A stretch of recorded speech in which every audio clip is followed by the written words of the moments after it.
நம சிவாய, வாழ்க வளமுடன். எல்லோரும் நலமாயிருக்கிறீர்களா? பார்த்துட்டிங்கன்னா நாம் சீர்திருத்த மூச்சு பயிற்சி கொடுத்துட்ருந்தோம். ரொம்ப நாளாக யூடியூப் பண்ண முடியல சாமி, தடையாகுது. சரி பரவாயில்ல, நான் எப்படியாச்சும் ஒரு பதிவு போட்டுறேன் அந்த இடை காலத்தில். நம சிவாய, வாழ்க வளமுடன். பார்த்துட்டிங்கன்னா நான் கொஞ்சம் தவமும் இருந்தேன், அப்புறம் மக்களுக்கு கொஞ்சம் தவம் தியானம் வகுப்புக்கு வரவங்களுக்கு சொல்லி கொடுக்குற வேலையாக இருந்தேன். நானும் கொஞ்சம் தவம் இருந்தேன், அதனால எனக்கு சொல்ல முடியல. சரி பரவாயில்ல, நம்ம சீர்திருத்த மூச்சுக்கு கொஞ்சம் சில நரம்புகள் சரியாக இயங்கணும். அதுக்காக அந்த நரம்புகளை சரியாக ரத்த ஓட்டம் காற்று ஓட்டம் எப்படி ஓடுறது அப்படிங்கிறத நான் சொல்லித்தரேன். அது பண்ணினீங்கன்னா உங்களுக்கு நல்ல ஆற்றல் அதிகரிக்கும். உங்களோட அந்த வேலையெல்லாம் பார்க்குறவங்களுக்கு அந்த மூளை நரம்பும் நல்ல ஒரு புத்துணர்ச்சியாக இருக்கும். அந்த முத்திரையும் அந்த பயிற்சியும் ஒரு 2-3 நான் கொடுக்குறேன். நம்ம சிவாய, வாழ்க. பார்த்துட்டிங்கன்னா எப்படின்னு பார்த்துட்டிங்கன்னா, இந்த இடம் இருக்கு பாருங்கள், இந்த ஒரு எலும்பு வரும். இங்கே பாருங்கள், இங்கே வருங்க, இங்கே வருங்க, இப்படி அழுத்தி இங்கே வருங்க வச்சுக்கோங்க.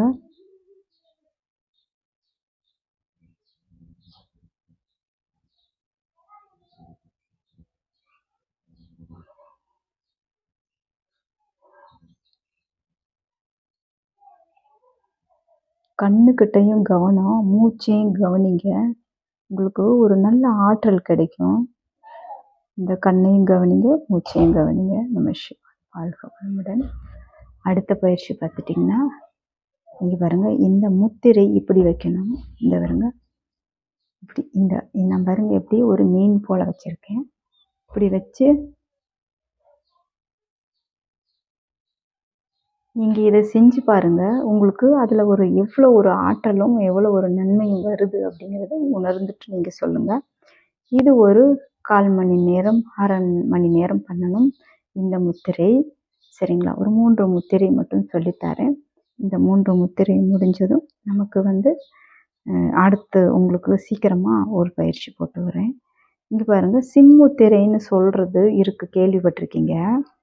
ஆனால் இந்த முத்திரை கேள்விப்பட்டிருப்பீங்க. சிம்முத்திரைக்கு இப்படி பிடிப்போம், இந்த முத்திரைக்கு இப்படி சைடில் இந்த விரல் இப்படி பிடிக்கணும். பாருங்கள், சிம்முத்திரைக்கு இப்படி பிடிப்போம், இந்த முத்திரைக்கு இப்படி. இங்கே பாருங்க, அதே போல் இங்கே பாருங்கள், சைடில் விரல் சைடில் பார்த்துக்கோங்க, இப்படி பிடிச்சி இங்கே பாருங்க,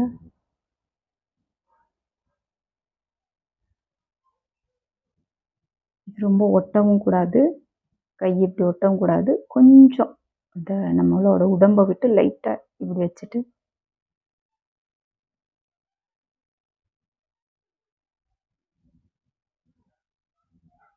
நீங்கள் எதுவுமே பண்ண வேண்டியதில்லை, மூச்சை மட்டும் கவனிங்க. வேறு எதுவுமே நீங்கள் பண்ண வேண்டியதில்லை. இந்த முத்திரை வைக்கிறதுல மட்டும் ஒரு விசேஷம். ஃபஸ்ட்டு இங்கே பாருங்கள், ஒரு சேதி நல்லா டைட்டாக பண்ணி, ரொம்ப இழுக்கலாம் கூடாது, கொஞ்சம் லூஸ் விட்டு கண்ணை மூடி உட்காருங்க. இந்த முத்திரை வைக்கிறனால என்ன நன்மை தெரியுங்களா?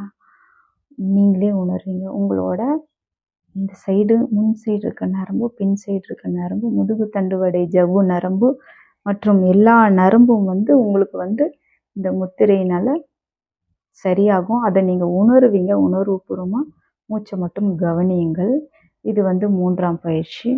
முதல் ஒரு முத்திரையை கொடுத்தேன். இதெல்லாம் செய்ததுக்கப்புறம் எப்படி இருக்குது, இதனால் என்ன நன்மை அடைஞ்சிங்கன்னு நீங்களே உணர்வுபூர்வமாக தெரியும். இந்த முத்திரைக்கு அடுத்து நான் ஒரு முத்திரை சொல்கிறேன் பாருங்கள். பாருங்கள்,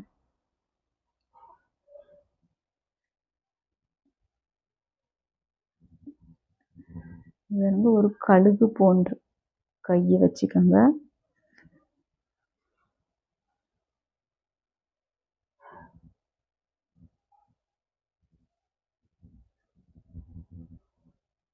இந்த கண்ணு இங்கே பாருங்க, இங்கே இந்த இடம் சரியா, இங்கே ஒரு நம்மளுக்கு ஒரு பாயிண்ட் இருக்கும். இங்கேருந்து ஒரு மூச்சு போகிற காற்று போகிற இடம் இருக்கும்.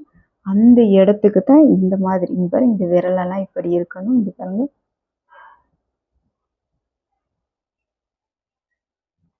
மூச்சை நீங்கள் இது போல் பயிற்சி பண்ணி கவனிச்சிட்டு இருந்தீங்கன்னா இது முடிச்சுட்டு நீங்கள் எப்படி இருக்குன்னு பாருங்கள். உங்களோட அந்த சீர்திருத்த மூச்சு அழகா ஓடுறது உங்களுக்கு வந்து தெரியும். அப்புறம் வந்து இடக்கலை பின்கலைன்னு சொல்லுவாங்க. நம்மளோட மூச்சை கவனிக்கிறது எப்படின்னு அதையும் நான் சொல்லித்தரேன். பார்த்துட்டிங்கன்னா நம்ம மூச்சை வந்து சரி பண்ணி வாசி ஒரு சீர்திருத்த மூச்சு ஒருங்கிணைக்கிறது எப்படின்னா, ஃபஸ்ட்டு வந்து மூச்சு வந்து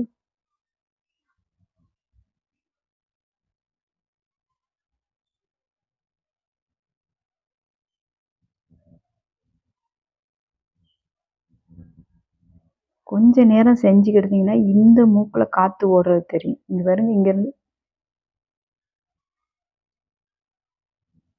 இந்த மூக்குல காத்து ஓடுறத நல்லா உணருவீங்க. அப்புறம் கொஞ்ச நேரம்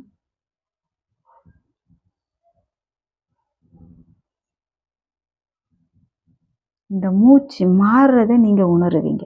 இந்த மூக்குல காத்து ஓடிட்டு, உடனே இந்த மூக்குல ஓடுறதையும் உணருவீங்க. இத போல நான் செய்றது போல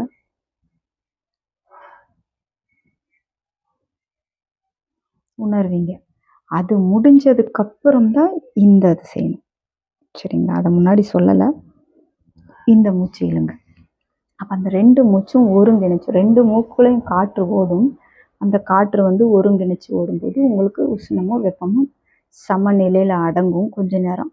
ஆனா அது ரெகுலரா நீங்க காலப்போக்குல ஒரு 3 மாத காலம், 1 வருட காலம் இத பண்ணும்போது உங்களுக்கு சீர்திருத்த மூச்சு ஓட ஆரம்பிச்சுரும். ஆனா முதல்ல வந்து என்ன நடக்கும்னா, உங்களுக்கு திருப்பி இது இந்த பக்கம், இந்த பக்கம் ஓடி சராசரியா தான் இருக்கும். அதாவது அதுக்கு பாதை காட்டணும். நீங்க வழி காட்டணும். இதுதான் இவ்வளோ நாள் இப்படி ஓடிக்கிட்டு இருந்த மூச்சு இப்படித்தான் ஓடணும் அப்படிங்கிற வழிகாட்டு போகும்போது என்ன ஆகும்னா அது பாதையை கண்டு பயணம் செய்ய ஆரம்பிச்சிடும். நம்ம சிவாய வாழ்க வளமுடன். இது முடிஞ்சிச்சு. நம்ம சிவாய. இப்போ இந்த வகுப்பில் இது போதும். அதிக யூடியூப் போட முடியாது பதிவுகள். அதனால உங்களுக்கு சீக்கிரமாக அடுத்த பதிவில் ஒரு நல்ல விஷயம் சொல்கிறேன்.